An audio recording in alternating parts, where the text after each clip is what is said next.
if the muscle guarding is getting better, then you can go ahead and progress further into grade 3 or 4 of the mobilization range and eventually to thrust techniques. By the 5th and 6th sessions and onwards, then you can advance to high velocity, low amplitude thrust or thrust manipulation, or also called thrust articulation.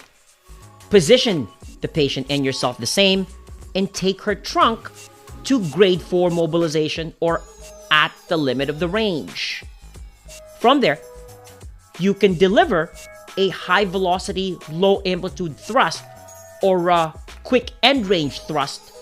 With this technique, you may feel a pop in her spine or a joint cavitation.